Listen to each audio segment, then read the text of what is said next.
नमस्कार दोस्तों, मेरा नाम है सत्यकाम और स्वागत है आप सभी का इंडियन लॉ स्कूल पर। दोस्तों, इस वीडियो में हम यूपी पब्लिक सर्विस कमीशन के सिविल जज जूनियर डिवीजन एग्जाम के एडवर्टीजमेंट का एनालिसिस करेंगे। यहाँ पर आप देख सकते हैं कि date of commencement of online application 10/12/2022 यानी कि कल से ही फॉर्म्स अप्लाई एप्लीकेशन शुरू हो चुका है। फीस जमा करने की जो लास्ट डेट है वो यहाँ पर आप देखिए मेंशन है 6 जनवरी 2023 और फीस जमा करने के बाद एप्लीकेशन फॉर्म के सबमिशन की जो लास्ट डेट है वो आप देख सकते हैं 10 जनवरी 2023 है। यहाँ पर आप देखेंगे आगे तो फीस की टोटल कितनी फीस जमा करनी है, ये पॉइंट नंबर 3 में मेंशन है कि आपको टोटल फीस कितनी लगेगी, एप्लीकेशन फीस। यहाँ पर आप देख सकते हैं कि अनरिजर्व ईडब्ल्यूएस और ओबीसी के लिए फी है आपकी 125 रुपीज़।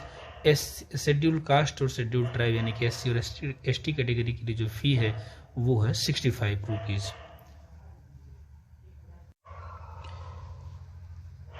यहाँ पॉइंट नंबर 5 में आप देख सकते हैं, यहाँ बात की गई है various centre of the districts. ये आपके जो एग्जामिनेशन के जो सेंटर है उसकी बात की गई है अपेंडिक्स 2 में। मैं आपको अपेंडिक्स 2 दिखा देता हूँ। ये है अपेंडिक्स 2। यहाँ पे आप देख सकते हैं the name of the districts where preliminary exam will be held is as following: Prayagraj, Agra, Meerut and Lucknow.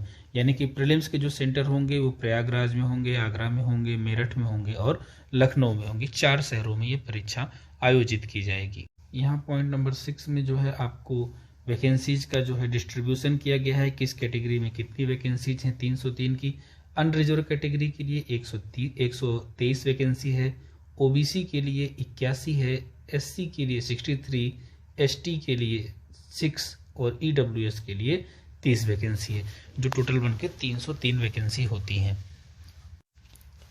Advertisement में आगे जो है इम्पोर्टेंट है वो है एजुकेशनल क्वालिफिकेशन। यहाँ पर आप देख सकते हैं एजुकेशनल क्वालिफिकेशन में must be a bachelor of laws of a university established by law in UP और एनी पार्ट ऑफ इंडिया। ठीक है, उसके बाद आपकी जो एज लिमिट की बात की गई है, आप देख सकते हैं एज लिमिट 22 साल न्यूनतम होनी चाहिए और मैक्सिमम आपकी एज 35 साल से अधिक नहीं होनी चाहिए। यानी कि 22 साल से आप कम नहीं हो सकते और 35 साल से ज़्यादा नहीं हो सकते। यहाँ पर आप देख सकते हैं इन्होंने मेंशन भी कर रखा है कि they must not have been born after 1st July 2001 and not before 2nd July 1988।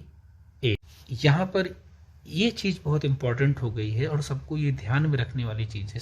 सभी कैंडिडेट्स के ये पता होना चाहिए कि प्रीलिम्स और मेंस दोनों में ही आपको, अगर आप एससी और एसटी कैटेगरी के हैं तो 35% मार्क्स मिनिमम पाना मस्ट है, और अगर आप एससी और एसटी कैटेगरी के अलावा किसी अन्य कैटेगरी में फॉल करते हैं कि अनरिजर्व कैटेगरी या ओबीसी कैटेगरी या ईडब्ल्यूएस के हैं तो आपको 40% मार्क्स लाना होगा प्रीलिम्स में भी, मेंस में और मेंस में भी। अगर आप मिनिमम 40% मार्क्स नहीं लाते हैं तो आप डिस्क्वालीफाइड माने जाएंगे। ये एक नई इम्पॉर्टेंट अपडेट है, ये सबको पता होना चाहिए। आगे हम देखते हैं कि और क्या चीज़ें यहाँ पर एडवर्टीजमेंट में दी गई हैं। दोस्तों, रिजर्व कैटेगरी के स्टूडेंट्स के लिए पॉइंट नंबर 30 बहुत ही इम्पॉर्टेंट है। यहाँ पर आप देख सकते हैं आयोग ने एक नियम बना दिया है कि the candidates of reserved categories will be adjusted against the unreserved category in the final selection only if he or she will not avail any benefit or concession in qualifying standard at the stage of preliminary main और screening examination।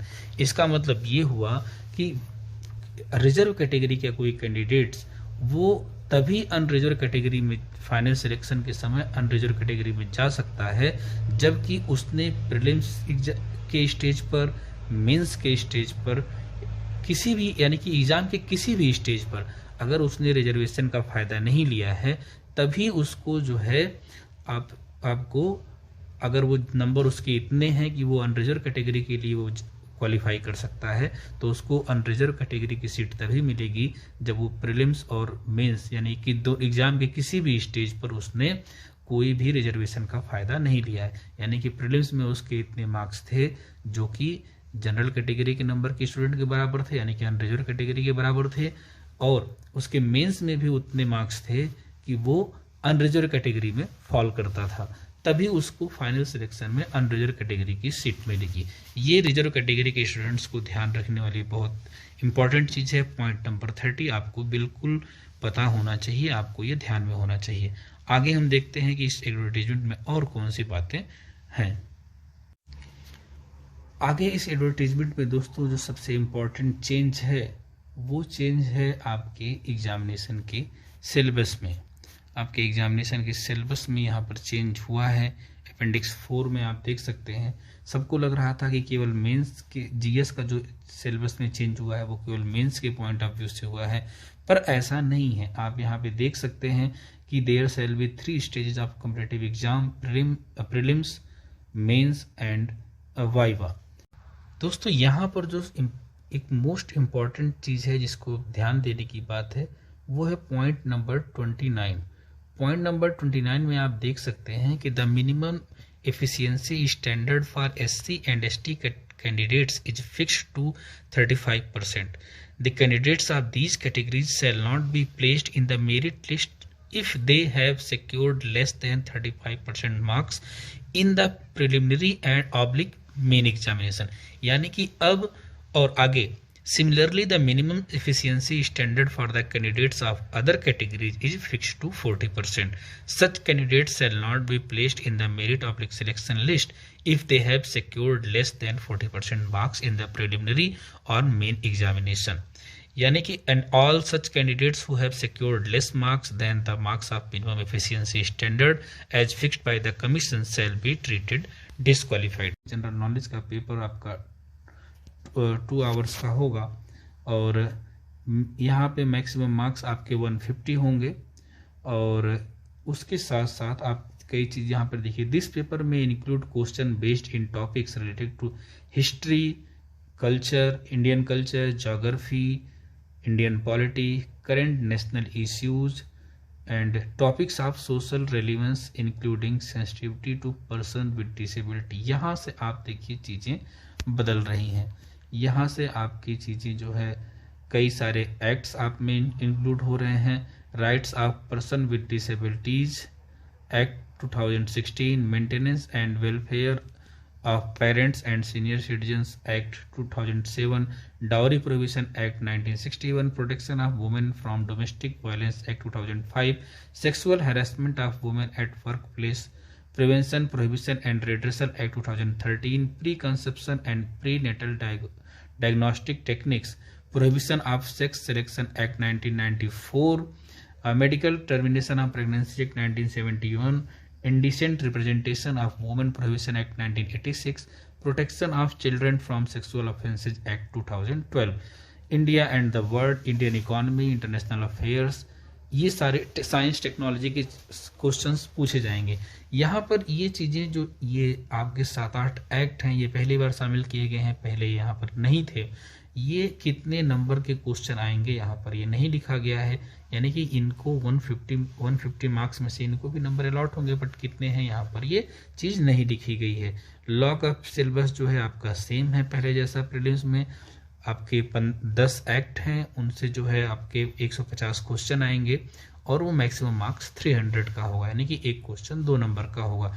Act हैं आपके jurisprudence, international जो law के subjects हैं आपके jurisprudence, international organisations, current international affairs, Indian constitution और transfer of property act, Indian evidence act, ये आपका है यहाँ पर Indian penal code, civil procedure code, criminal procedure code और लॉ ऑफ कॉन्ट्रैक्ट। यानी कि 10 एक्ट हैं, इनसे 150 क्वेश्चन आने हैं, एक क्वेश्चन 2 नंबर का होगा और 300 का ये पूर्णांक होगा। यानी कि जो आपका प्रीलिम्स होगा वो 150 नंबर का आपका जो है जीएस होगा, 300 नंबर का आपका जो है लॉ होगा, और दोनों मिला के 450 में आपका जो है पूर्णांक होगा, जिसमें 1/3 की आपकी नेगेटिव मार्किंग होगी। यानी कि 1/3 की नेगेटिव मार्किंग भी है यहाँ पर, यह सबको ध्यान रखने की ज़रूरत है। फिर आप देख सकते हैं जो मेंस का जो सिलेबस है, जीएस पहला पेपर जीएस का होगा, उसमें जो है आपके 200 मार्क्स का वो होगा, और वही जो चीज़ें शामिल की गई हैं प्रीलिम्स के जीएस में, वही चीज़ें यहाँ पर मेंस के जीएस में भी शामिल की गई हैं। ठीक है, वही 7-8 एक्ट यहाँ भी शामिल किए गए हैं। उसके अलावा जो आपका लैंग्वेज का पेपर होगा उसको 2 पार्ट में डिवाइड कर देगा। पहले एक पेपर होता था, वो 2 पेपर होगा। एक पेपर आपका होगा इंग्लिश लैंग्वेज और दूसरा पेपर होगा आपका हिंदी लैंग्वेज। ठीक है, 100 मार्क्स, ये दोनों क्वेश्चन जो है 100 मार्क्स के होंगे। 100 मार्क्स का आपका इंग्लिश का होगा और 100 मार्क्स का आपका हिंदी होगा। और इसके साथ आपका जो थर्ड पेपर होगा, पेपर नंबर 4 जो होगा वो आपका सब्स्टेंटिव लॉ यानी कि लॉ 1 होगा। वो उसमें कोई बदलाव नहीं किया गया है, पहले जैसा ही है। लॉ 2 जो है आपका पेपर नंबर 5, वो भी आपका सेम है, उसमें भी कोई बदलाव नहीं किया गया है। लॉ 3 में जो इम्पोर्टेंट चेंजेस किए गए हैं वो ये कि आपके यूपी जेडीएलआर एक्ट की जगह Uttar Pradesh revenue code 2006 add कर दिया गया है। और उसके अलावा जो है आपको Uttar Pradesh urban building regulation of letting rent and eviction act 1972, ये आप देख सकते हैं यहाँ पर ये। और दूसरा जो है आपका the Uttar Pradesh regulation of urban premises tenancy act 2021, ये 2 चीज़ें यहाँ पर ऐड की गई हैं और बाकी चीज़ें सेम टू सेम वैसे ही हैं। यहाँ पर ये तो रहा हमारे सिलेबस का डिस्कशन। जो सिलेबस में एक अगली वीडियो में बनाऊंगा उसमें सिलेबस के बारे में डिटेल से डिस्कशन करूंगा, पहले क्या था अब क्या है, इसके बारे में हम चर्चा जो है अपनी अगली वीडियो में करेंगे। अभी के लिए जितनी इंपॉर्टेंट चीज़ें हमको लगती थी कि इस एडवर्टीजमेंट के बारे में डिस्कस करना चाहिए, उसको मैंने यहाँ पर मेंशन कर दिया है। एडवर्टीजमेंट की लिंक मैं यहाँ पर शेयर कर दे रहा हूँ, आप एडवर्टीजमेंट को खुद भी पढ़ सकते हैं। और अगर आपको कोई डाउट है तो आप कमेंट में मेंशन कर सकते हैं, मैं उस डाउट को क्लियर करने की कोशिश करूँगा। दोस्तों, अगर आपको हमारी वीडियो पसंद आई है तो लाइक करें, सब्सक्राइब करें और बेल आइकन प्रेस करना ना भूलें ताकि नई वीडियो की अपडेट आपको तुरंत ही प्राप्त हो जाए।